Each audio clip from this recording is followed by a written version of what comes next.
الطنجية المغربية كانت آخر شي دقته بطنجة بآخر يوم لإلي، وهي الطنجية المميز فيها إنه حضر الشيف العالمي الشيف موحى، وتابعت السهرة بطنجة. الأجواء من مدينة طنجة والمساء والآلات التقليدية. هاي الشباب هون البحر.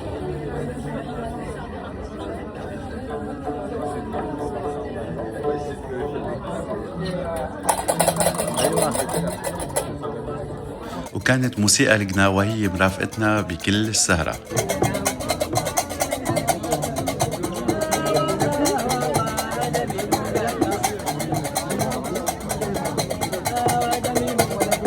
وهي هي الإطلالة بمدينة طنجة، المدينة الرائعة عروس الشمال المغربي يلي كانت من أجمل التجارب بحياتي. طبعا أنا كنت بطنجة حتى غطي مهرجان طنجة صورة الدولي يلي بتابعوا تفاصيله على مونتي كارلو الدولية. إلى اللقاء يا طنجة.